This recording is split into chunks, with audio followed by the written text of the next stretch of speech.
Hi, I'm Dan, And I'm Eric. and you are due for a sharpening.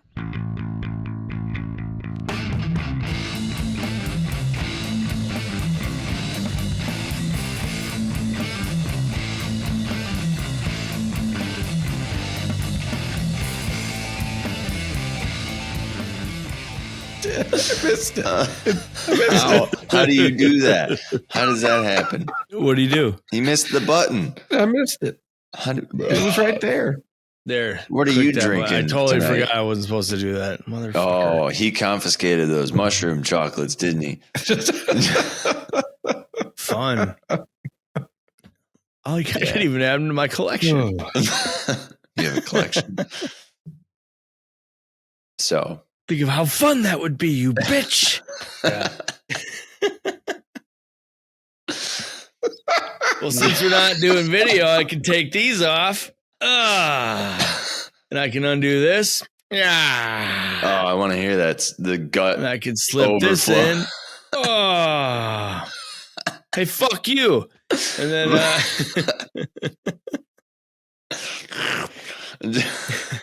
let that be a lesson to the rest of you. Nuts. Dude, all right, so we don't know what happened in the Wings game, but Evan's tone, he's not too good at hiding shit. Oh, he even ruined it further for me later. I'm not going to say it, but he ruined it. So you realize that they're hearing about this game 3 weeks after the fact that this game does not matter. No, what game that we're talking about, because the last episode was about something that happened 30 years ago. Exactly. Hockey history. Do the math. All right, so do the math. So at the beginning, okay, if the Red Wings did indeed lose to the lowly Canadians, then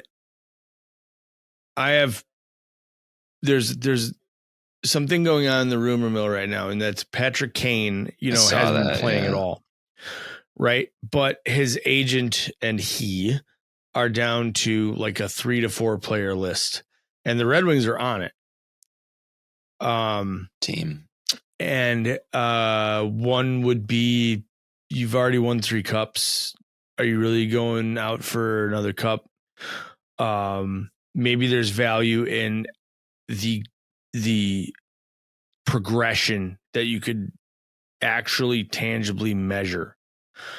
Taking a team from all the way to who knows, right?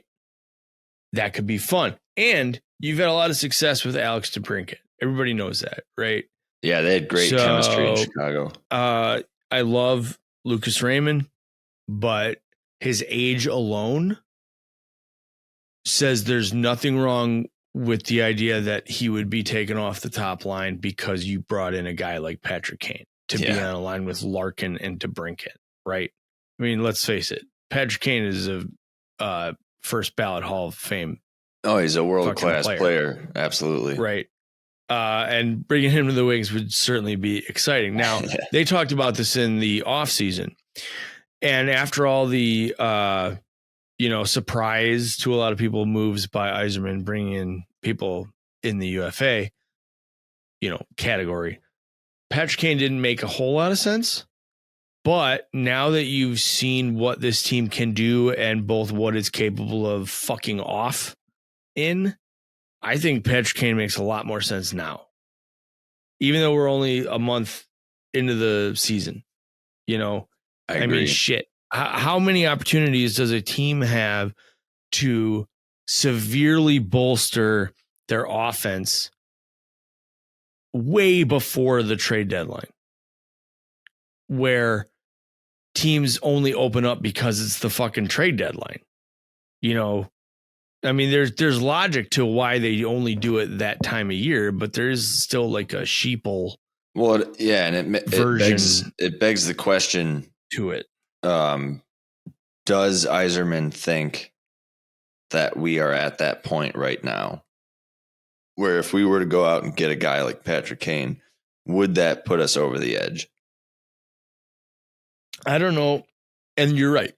I don't know if it would put us over an edge, but it would certainly add to the thesis he's already going off of based off the last 2 off seasons, which is I've got my crop of kids. They're gonna be there. But in the meantime, I don't have superstar franchise talent. Defense is a lot more difficult to understand the franchise talent thing at. Moritz Seider is as franchise talent on defense as it gets. Okay. But he's still a defenseman. And he can drive offense, sure. But he's even having kind of a rough go of it in these first, 13, 14 games. I think, the thing about Mo is that I agree with you, but at the same time, like, he's quietly still getting the points. Oh, for sure. I think he's just making a few more mistakes here and there. And that could be chalked up to the fact that he's playing 23 minutes a night and he's only 22 years old. Totally, dude. I mean, if you're on the ice that often, you're going to make mistakes. You're going to get minuses. Shit's going to happen. Yeah, for sure. And fuck, dude, even if it's not your mistake, you're still out there when the puck goes in. Right. That's the problem. That's why they're getting away from plus minus. Right. It's not always a clear cut. And they're not looking at it so bad because, like, we've all played hockey. You can be on the ice and your team gets scored on and be like, well, there's literally nothing I did wrong there. Right. Especially as a defenseman. Right. It's extremely nuanced. But this all goes back to the idea that we don't have a clear-cut superstar. We don't have a Jack Hughes. Even like you could say, like in Buffalo, we don't have a couple guys. Like Buffalo has a couple guys. Speaking of Tage Thompson, Dylan Cousins. By the time this comes out, it'll be a little late. Yeah. But he got fucked up in that fight. He really, what did he fight? Hathaway? I didn't even see who he fought. I just saw his broken nose, and he kind of conceded to to idea that he should know Hathaway. But he should know who he's going to go chirp to. Right. He's like, I probably should have looked up and saw who was getting into it with, because it didn't turn out so well for me. No. Yeah. So, but Detroit needs scoring by committee. And that obviously it's not working as well as it should. I mean, it is, but it's not consistent, I mean, right. we got games where we show we can score 5-6 fucking goals, and we can do it against the Bruins. But I think that's where we need someone who can bolster that idea. Right? Right. Why would Patrick Kane at like $1 million a year at this point? Yeah. It makes sense. We can afford him, and we got guys who we can drop down. As much like I think Joe Veleno would probably stay on. I think the next. Yeah, Veleno's having a good year. The next up to go might be like Christian Fischer. He had a goal tonight, and that's unfortunate because he brings energy. But it doesn't matter to Yzerman. you know what I mean? Let's think about it. Let's think about it. Yeah, let's think about it like a GM would think about it. I bring a player in. It's not my decision who that pushes out. The players decide who gets pushed out. Because if a player is playing in a way that forces Lalonde to keep him there, then that's just what's going to happen. There's no problem. Yeah. And let's remember that this contingent shit does not mean these guys aren't getting paid. No. It means they're not playing. Now, does that mean that, in their mind, yes, it affects your next contract, right? Yeah. Because you want to play to prove that you're worth keeping around.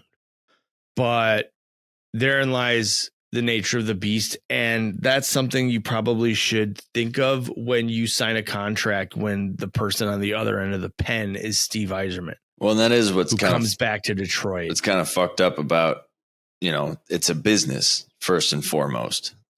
It's not really a game anymore. And this goes back to what you were talking about with the Hobie Baker thing, because this is a professional sport now.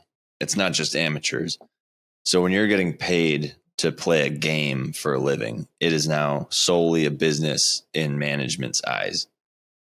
And but a player should not have to think about, like, what is my shop ability? Because you just want to go out there. You want to stick with the team that you have for the most part, unless you're Pierre-Luc Dubois and you're a fucking little bitch. But, you want to play to stay on the team that you're on and have a good spot and try to get to the first line if you can, or, be a role player or whatever. But the last thought in your head is, well, if I end up getting traded, am I going to get a good return for the team that I'm on right now? Like, no one thinks about that. Yeah, that especially you're not. But you are thinking about, I'm on a 2-year contract with this team. I'm going to live in the moment. I'm going to play in the moment. But the second I want to get the word that you're scratched tonight because we brought in another dude a month into the year who is going to overturn you, who's going to trump you, even though your play has not been bad, that's going to leave you with some, oh man, this is tough shit, because, right. I've played my role. I've played well, but the team just got deeper. And that's what fucking brought me to the precipice. And that's what bubbled my ass. And how can I prove over the next 2 years of my contract that I deserve another 2-year contract when this team decides they're too far ahead in their rebuild tour, they don't need me anymore and I need to go somewhere else? Because at that point, if you're a player like Christian Fischer, you're just trying to string together a career till you're 40. Right. Till you can't play the game with grace anymore. 40. Right. Absolute tops. Right. You're just trying to string it together so you can make money doing what the only thing that you decided that you're going to do. And probably have to move as few times as possible. Right. But they already know that they're going to do that. Right. They're going to move. You have a family, do you build a house? That's why you hear so many people who are like, there's even like an inner circle. There's a network of housing. There's a network of housing that belong to NHLers, right? You always hear that shit on TV. I can't remember who it is on the wings. He's living in Darren Helm's old house. Yeah, exactly. So, but at the same time, your contract being guaranteed, that's what you're going to go with. Okay. Right. If you hang in there with the attitude, you're going to get back in the lineup, because we already fall back on the fact that the second we need a guy because injuries happen or someone else's game goes to shit, you've already proved yourself. So you can't take it as, why would they cut me? I've been good. You have to take it as, they cut me, but I've been good. And I don't think so. The second they need a body, I'm the one who comes up, and that's the part of being a professional, right? And I don't think any player literally comes with the territory over the age of 20 thinks about it like that. They all know. Well, you'd hope not. Yeah, and they do know. They're consummate professionals. You're right. Right. Yes, go ahead. In that vein, Patrick Kane. I'd say worth it. Pretty sweet. And I'm sure Yzerman has talked to him multiple times already, knowing him. I mean, we're on the list of like 4 teams, dude. You know what's really funny about that list is that the Rangers are on it too. I know. Like, they already tried that. It didn't work. Well, it's all about, shit. Like you were saying the last episode. That might not be true. That's 2 episodes ago. Eric once told me that Ken Holland told other people who I were living said that alive. Yet, right? At all. Eric told me in private, in confidence. that Ken Holland told someone else in confidence. Go ahead. Yeah, so I was reading this article, and apparently in 2009, during the playoffs, they were having a dinner at Joe Louis Arena, and he told this writer that, and this at the time was kind of hush-hush in the National Hockey League, and now it's, obviously it takes about a week until my Bleacher Report is popping up with playoff standings and where teams are at. And it's like, that's a little early, don't you think? But apparently most GMs around the league, right around Thanksgiving, is when they decide whether or not their team is capable of making it to the playoffs, and therefore whether or not they'll be buyers or sellers. And by the time this episode airs, that will be this last Thursday. Right. Turkey Day. So if that is the case, a team like the Rangers, who finished last year with Kane on their roster, could definitely decide a month in to the season. The fuck are you smiling and laughing fucking about? Chat. Evan's smiling. I'm smiling. It's all good.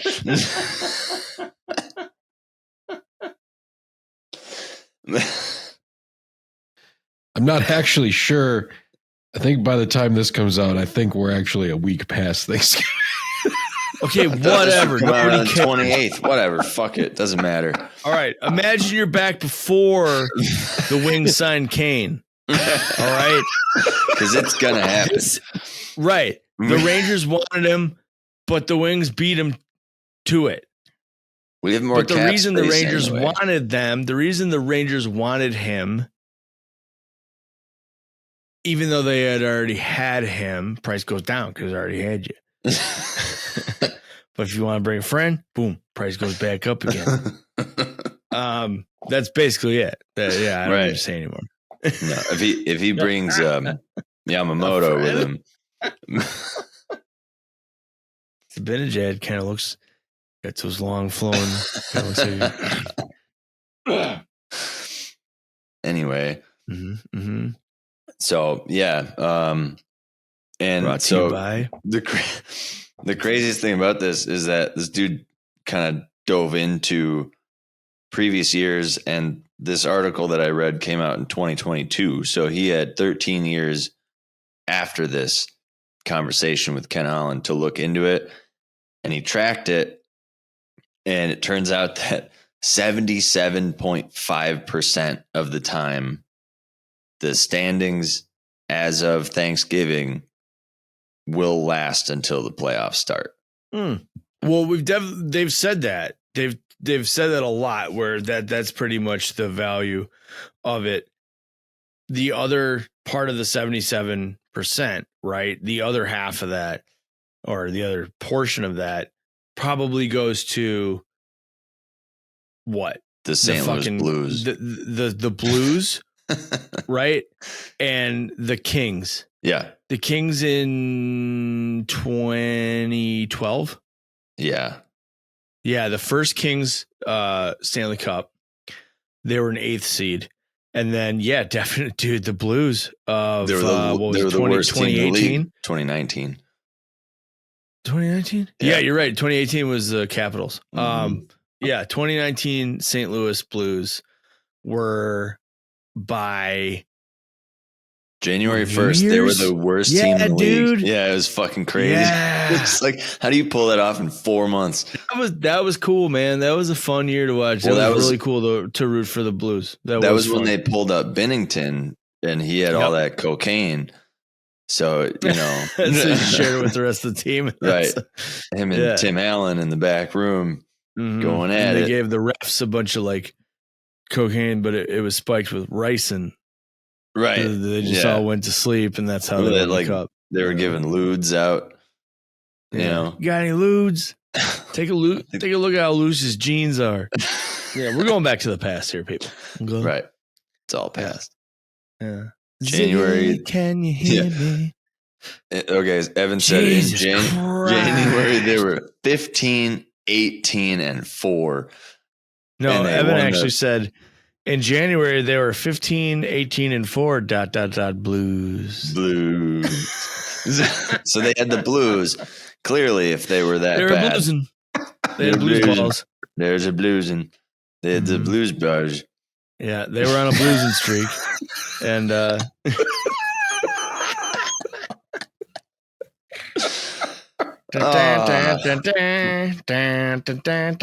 so yes, this all goes back to, it begs the question.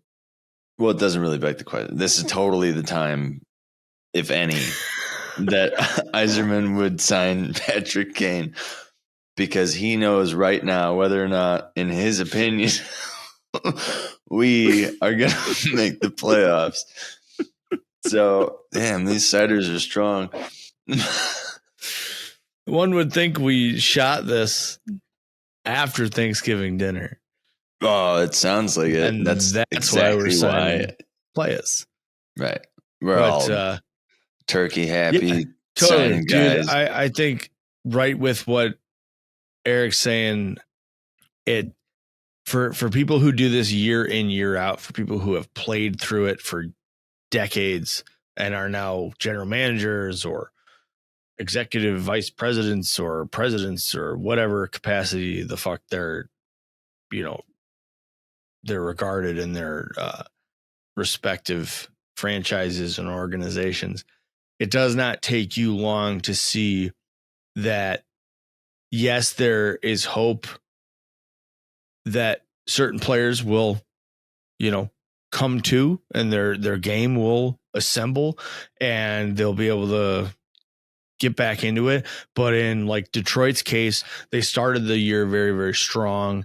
And then you first found some adversity, not necessarily through just, they got injured guys. Like, we didn't really have any key guys get hurt.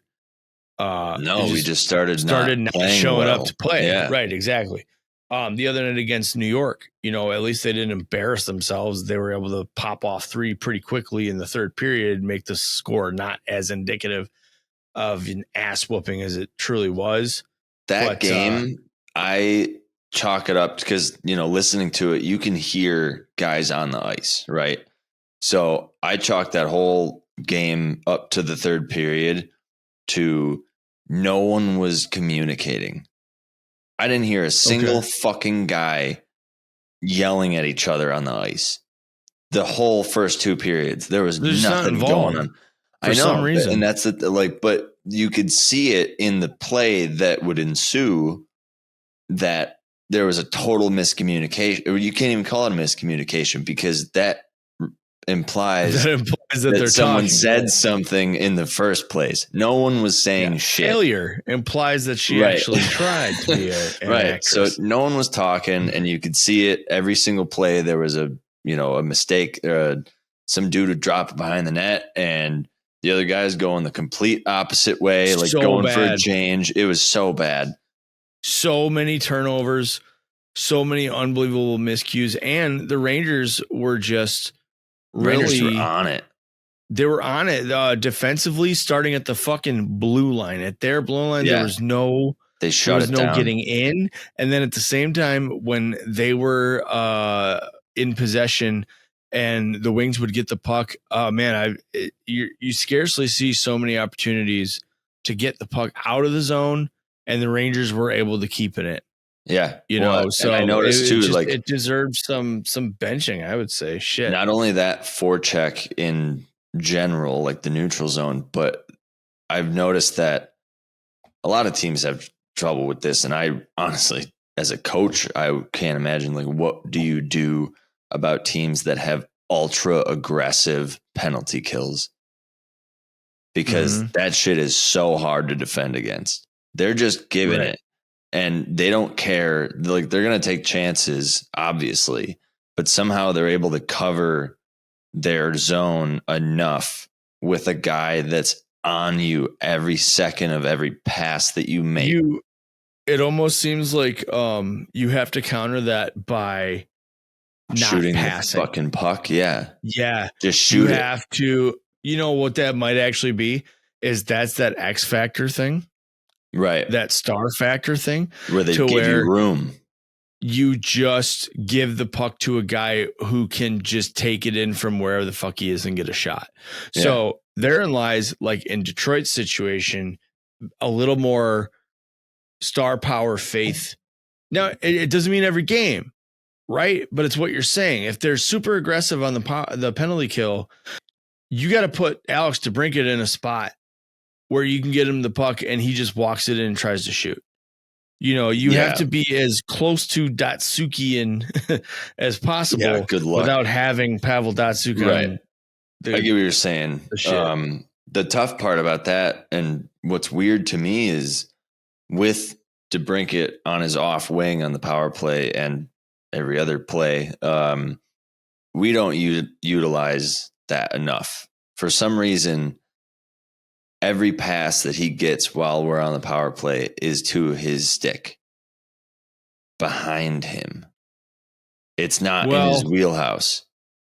No, if he's always if you're pointing at the goalie, he sits on the left boards. Right. He's on the off wing. Right. So you got to, So what you're saying is the reason he doesn't shoot enough is because none of the passes are in his wheelhouse.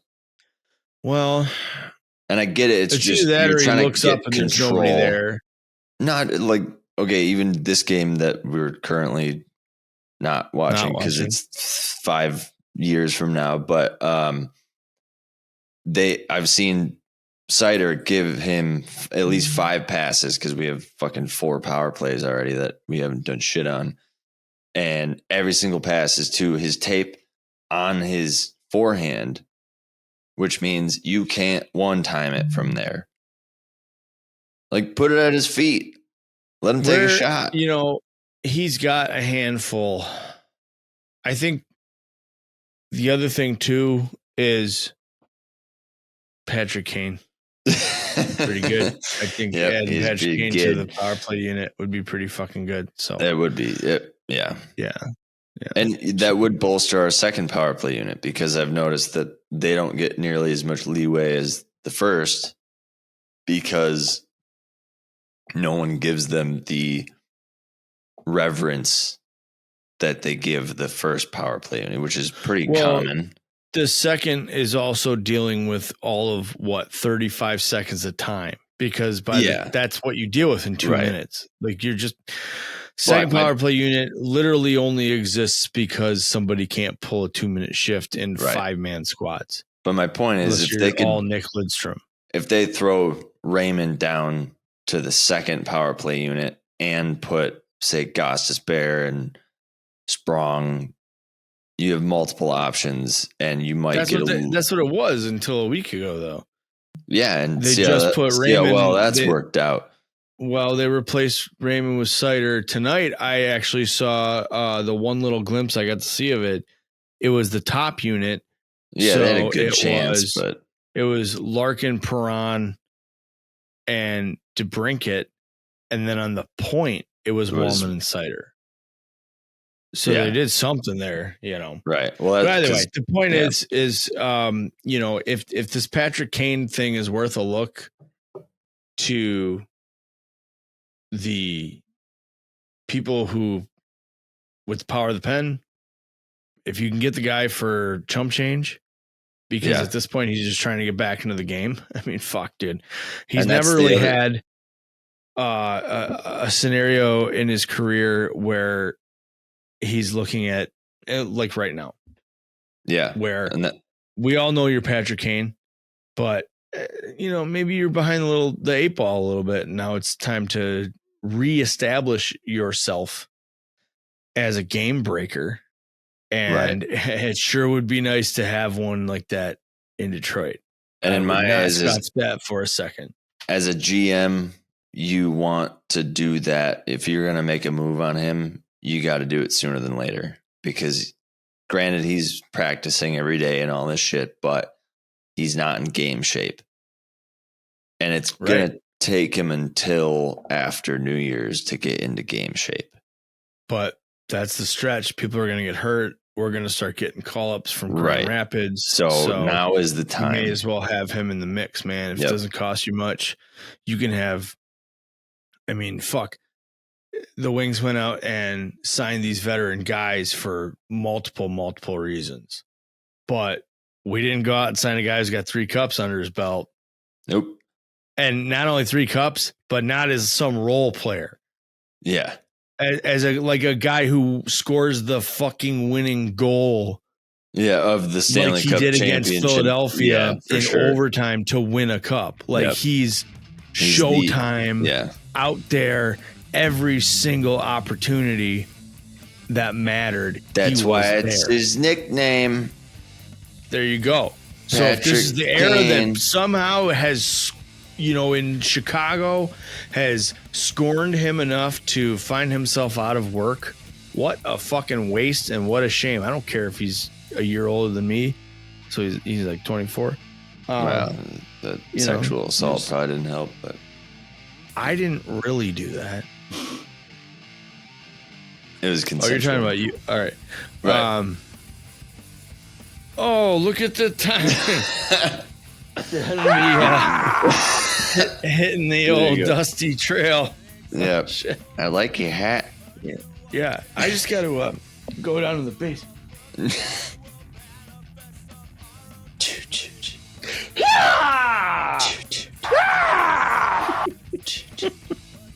Will you hit the fucking button?